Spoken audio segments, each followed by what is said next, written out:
బెత్తులు curry తినాలంటే అదృష్టం ఉండాలి. Hello guys, welcome back to my channel. నేను నా ఆశాలు. చికెన్ తిని బోర్ కొట్టింది. సో అందుకే ఈరోజు బెత్తులు కర్రీ అయితే మా అమ్మ నా కోసం ప్రిపేర్ చేస్తుంది. యాక్చువల్గా ఇది దొరకడం కూడా చాలా రేర్ అండ్ క్లీన్ చేయడం అయితే చాలా ఎక్కువ ప్రాసెస్ అనమాట. బట్ అయినా మా అమ్మ నా కోసం కుక్ చేస్తుంది. సో దీన్ని ఇప్పుడు ఎలా ప్రిపేర్ చేయాలో చూసేద్దాం. సో దీనికి కావాల్సినవి ఫస్ట్ ఆనియన్స్, చిల్లీ అంత చిన్నగా కట్ చేసుకుని మనం ఆల్రెడీ క్లీన్ చేసి పెట్టుకున్న బెత్తుల్లో ఆనియన్స్ యాడ్ చేసేసుకుని చిల్లీ కూడా యాడ్ చేసేసుకోవాలి. నెక్స్ట్ సాల్ట్ బదులు మా అమ్మ కల్లుప్పు యూస్ చేస్తుంది. సో కల్లుప్పు అండ్ కొంచెం పసుపు యాడ్ చేసుకోవాలి. అండ్ దీనిలో కారం ఎక్కువ వేసుకుంటే కర్రీ చాలా బాగుంటుంది. అందుకే మా అమ్మ ఎక్కువ కారం వేస్తుంది. కారం తినని వాళ్ళు కొంచెం తక్కువ వేసుకోండి. అండ్ నెక్స్ట్ దీనిలో ఒక 3 స్పూన్స్ ఆయిల్ యాడ్ చేసుకోవాలి. ఆయిల్ అండ్ కారం ఎక్కువ ఉంటేనే చేపల కర్రీ బాగుంటుంది, లేదంటే అంత టేస్టీగా అనిపించదు. మేము కారం ఎక్కువ తింటాం కాబట్టి ఇంకొంచెం కారం ఎక్కువ వేసుకున్నాము, చిల్లీస్ యాడ్ చేసినా సరే.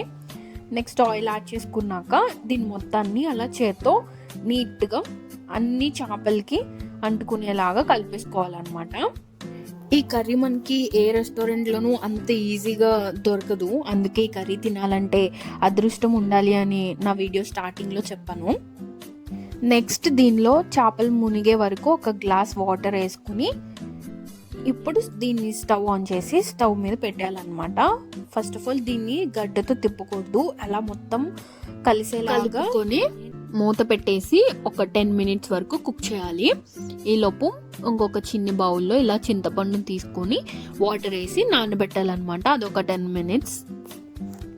మినిట్స్ తర్వాత మనం ముందు నానబెట్టిన ఆ చింతపండు మొత్తాన్ని స్మాష్ చేసి ఆ పులుపుని మనం కర్రీలోప్పుడు యాడ్ చేసుకోవాలి.